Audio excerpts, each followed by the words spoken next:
All right, so for the first time, I'm reviewing my watch collection. Yeah, good. Gadzhi's just the best watch brand on earth.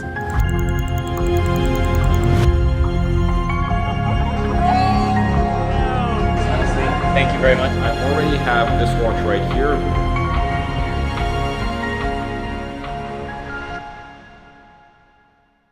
This is probably half of it. I've got another 25% of my collection in another box just like this here in Dubai. And then I've got another box like this in London. So I also keep some of my collection in London. So in the watch roll, I have my 4 favorite watches in my collection at the moment, but we'll save that till the end of the video. What watch would you say you wear the least?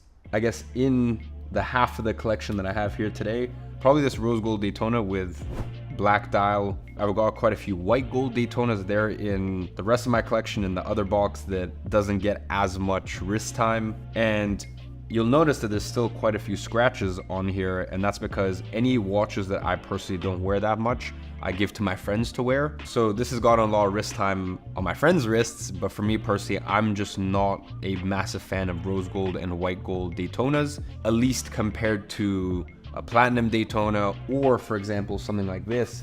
I love the rose gold Daytona on the Oyster Flex, and I think it comes down to really just the way that the bezel pops on the Oyster Flex, because they do the ceramic bezel, same as what you'd find on a steel Daytona, rather than the bezel that they do on the full rose gold. So out of these, I'm sure you can understand why I just prefer the pop of color with the Oyster Flex, with the steel, or for example right here with the platinum Daytona. Which would you say is your favorite?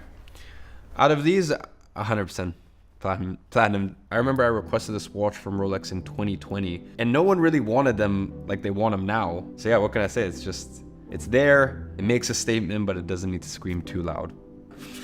So this is a watch that I love. This is a Meteorite Daytona on the Oyster Flex. Once again, just talking about precious metals, I got offered the Meteorite, which is an extremely difficult dial to get. I got offered it on my choice between a full white gold or rose gold bracelet, and I ended up declining that watch, holding out, and opting for this instead. I took this watch skiing earlier this year, and I don't know, it just felt like the perfect watch. Like in the snow. In here I have one more. I actually wish I'd put less Daytonas in this box. I wish I'd taken some of my other watches. I have one more Daytona, white gold, blue dial. Once again, what can I say? Beautiful watch, classic watch, timeless watch. Because it's white gold, wow, this has a lot of scuffs. I think this has been with my friends far more than me. So whoever abused this watch, wow. I didn't realize until now. It's definitely very scuffed up, but at least my friends got some good enjoyment out of it. I think I have one Vacheron in here. So this is the Vacheron Overseas. This is the second Overseas that I have. So what I love about this watch, which is also same with the Cartier Santos. So this is one of my skeletons. This is a steel. I've also got a rose gold. I don't really wear this watch much anymore. So Alex, my head of production, this has basically just been his watch this entire year. Yeah. So yeah, Yeah, your daily beater. Don't worry about it, don't worry about it. There'd be chunks out if I was wearing it. I'm the worst with it. So anyways, as I was saying, the thing I love about this is just this easy link system with the bracelet. So you can take this off as such, and then now you've got the rose gold bracelet off, and I don't have the strap here with me, but you can put like a navy strap on. I've got a navy strap to match the dial. I think without a doubt, of any brand, this has the most beautiful blue. It's honestly just mesmerizing. I know that sounds like dramatic, but you can just look at it in so many different lights. The sunburst effect. Yeah, honestly, incredible dial. Great brand, great watch. And I feel like if you see someone with a Vacheron, you know that they're probably a bit more of a serious collector than just wearing a Royal Oak or an Atlas or something like that. Let's talk about that AP. This one. Yeah. Big boy. Big boy. So I'm not really a fan of offshores. I'd been offered a couple offshores in the past, was never that interested. It's a 42 millimeter offshore, and it's also titanium, so it's very light. Usually offshores are very big, they're very bulky, and fair enough, this watch is still very bulky. But I don't know, just quite light, and it's big, but it's not a 44 like some of their other offshores. So I just thought, you know what, I need an offshore in my collection. It doesn't get that much wrist time, but sometimes, for example, when I'm going on holiday, short little trip somewhere, you know, this makes it outside of the watch case. Show us something that is a heavy hitter. Okay, I'll give you what other people would consider. I mean, I'll be honest, there's a lot of heavy hitters in here, but like one that people would most certainly consider a heavy hitter, and then one that the watch community. So this is a 3501. This is not the 3502 with the open case back. It's the 01 with the closed case back. This watch is extremely light. I have it on the Velcro strap. Over the years, I've played around with having this watch with the deployment clasp, as well as some of my other RMs. I put them on deployment clasps, but like I always just keep coming back to the Velcro. I know it is insane. It's absolutely ridiculous to have a watch that's worth $300,000 on Velcro, but that's RM. RM to me is about just not taking yourself too serious. It's comfortable, it's light. As I said, that's why I like the Velcro. That's why I avoid the deployment clasp. So I'd say another one that would be considered a heavy hitter is one of my recent pickups.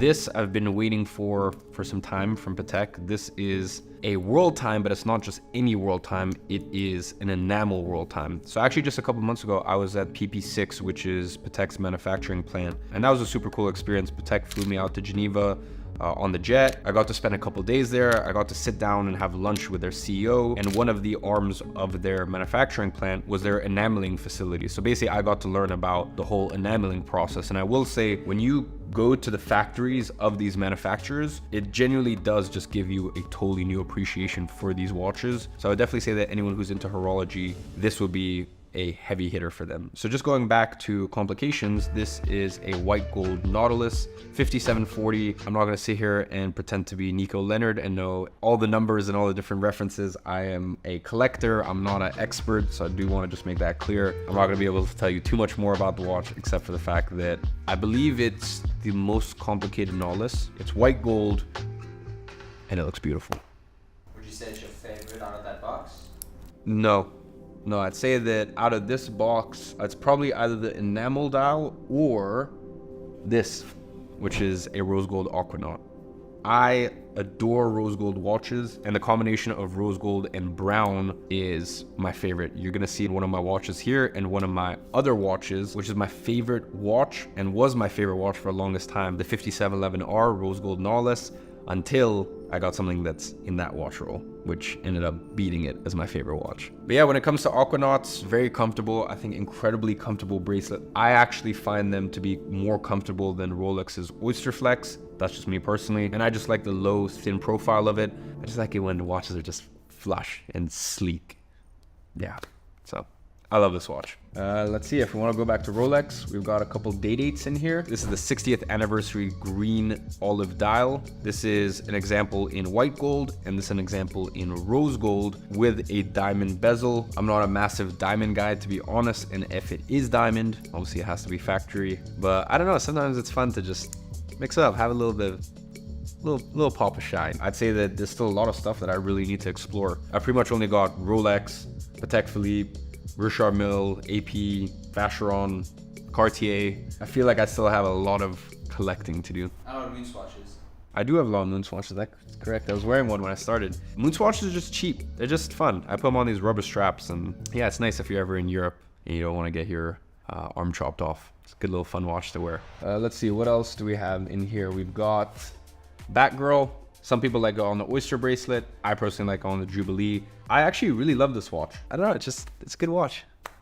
Good watch. Pepsi, I think I've already talked to you guys about this. This is a white gold, this is not the steel. The steel, I believe, has a darker dial. So yeah, white gold, but for 99% of people, you would never be able to tell the difference. Rose gold AP, once again, on the theme of thin profile watches. I just really love the jumbos because they're thinner, more flush. Some of the AP cases can get kind of big, which is great for certain occasions, but just day to day, I don't know, I just like the thinner profile of it. So I've got this watch as well in platinum with the green dial, and that watch is crazy watch. Super difficult watch to get. And then let's see, the last one to talk about here is probably this, which is the 5205G. This is a white gold piece from Patek.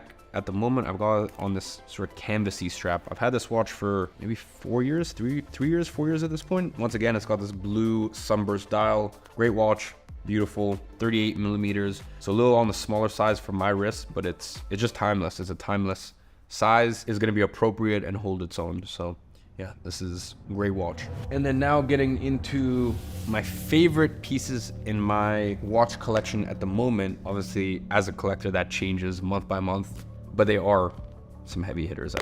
I will say that. So these are the 4 watches that have been in my rotation the most and gone the most wrist time as of late.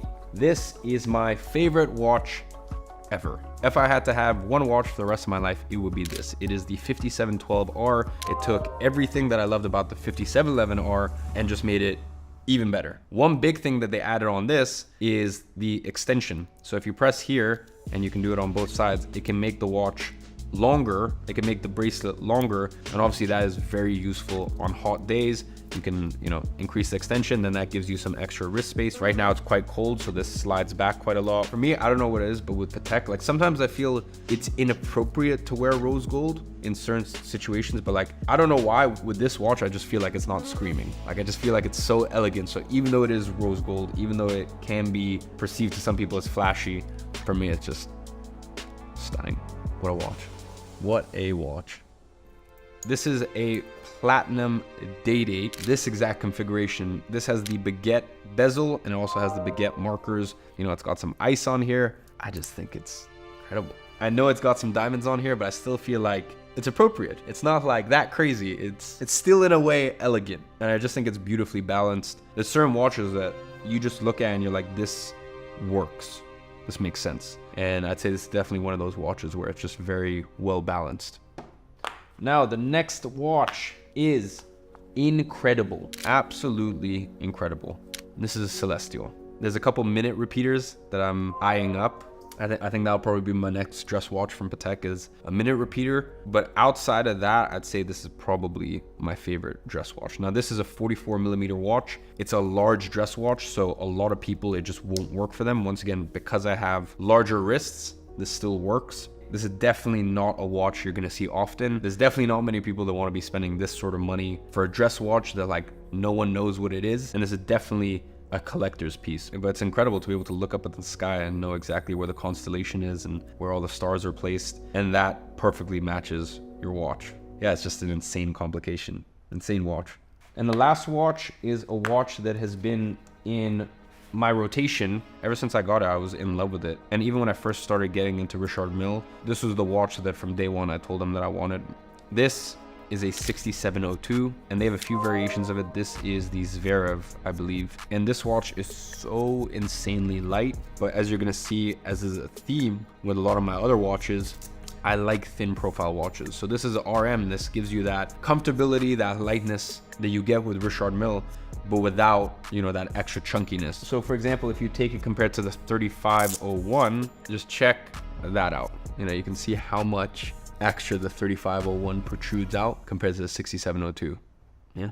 Stunning watch, huh? So ladies and gentlemen, that's my watch collection. I started collecting watches in 2018. When I was 18 years old, I'd made my first $1 million from the business, and I basically had been collecting ever since. And I was collecting even when it wasn't a financially smart decision, when every single watch I was buying, I was losing money on. That doesn't really matter. I think if you find something that you are interested in, go collect, obviously be sensible, and most importantly, buy whatever you're into. I have some of my friends that have just collections of Omega Speedmasters, or I have friends that pretty much only wear vintage Cartiers. So whatever you're into, find out what that is, keep working hard, and I think watches are an incredible way to reward yourself for every chapter of your life. And watches are also an incredible hobby that you can share with your friends, your loved ones. All of my friends wear all my nice watches because I just don't have enough time to wear all of them. So I would much rather they get appreciated by other people, even if there are scratches or this or that. Like, these things are made to be used and worn. So with all that being said, work hard, and I'm sure I'll see you with a collection like this sometime soon.